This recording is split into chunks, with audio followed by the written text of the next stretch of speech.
Adlaw guys, nandito tayo sa lahat po ng makapanood. May prediction si kaibigan, no?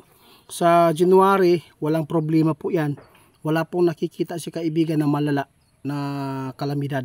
Pero ito po ang tandaan natin, sa Agosto at September ngayong 2026 papunta sa December na mga buwan, ito po ang dapat ninyong tandaan, kaibigan. Prediction po ninyo, ito ang mangyayari sa mga lugar na to. Taga Cebu ha, mag-ingat kayo. Cebu, Northern Luzon, no? Doon sa Liti, mag-ingat po kayo. Yung mga tinatamaan lagi ng mga bagyo at baha ha, ito po ang tandaan po ninyo.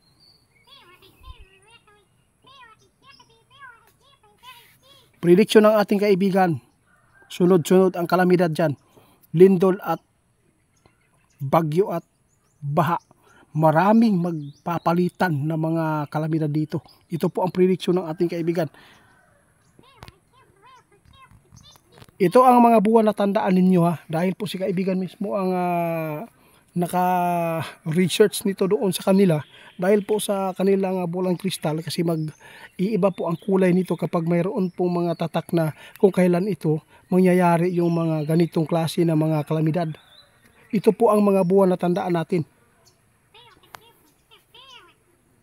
Mayroon po talagang malakas guys na mangyari na lindol po dito, na pasihigitan pa nila ang lindol po sa ibang bansa kung saan ito ay tumama yung lindol na malakas. Natakot na kaibigan ha, baka maano tayo sa baha, sa tubig ba. Nagbabala si kaibigan ngayon, hanggat hindi pa dumating ang buwan na yan, kailangan talaga maghanap po daw ang mga tao ngayon sa mga ligtas na tirahan. Walang ibang ligtas po na tirahan kundi ang probinsya, yung matataas po ng mga bundok. Yung bundok na hindi po maliit, yung tulad dito sa amin malawak kasi hindi po agad-agad na nadadaanan po ng landslide. O baka itungtong ninyong bahay nyo dyan, delikado pa kayo, mas mabuti doon na lang muna kayo kung ganyan. Si kaibigan ngayon guys, nagbigay ng prediction, mas maraming masagupa ngayon ang mga tao ngayong 2026, hindi lang sa Pilipinas kundi buong mundo ito guys. Magpapalitan ang kalamidad guys.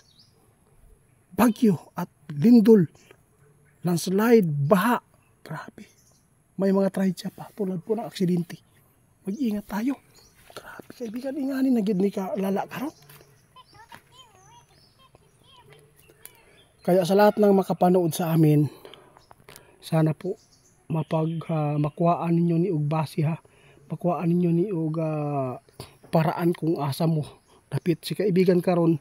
Nagbibigay na si kaibigan kung saan po ang mga ligtas na lugar. Ito po ang tandaan ninyo ng mga lugar.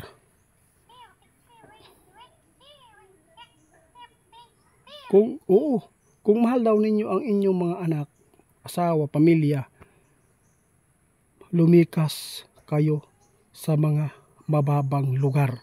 Doon kayo maghanap sa mga lugar na safety tulad po ng mga bukid, bundok. Huwag po inyong panghinayangan kasi mingaw, tahimik, walang libangan. Ayaw, huwag po kayong ganyan guys, kasi doon po ang kaligtasan sa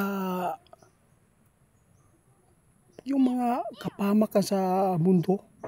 Hindi po kaligtasan na doon sa taas, hindi yung ligtas pa sa kalamidad. Ito po talaga ang nakakatakot ni kaibigan na sinasabi.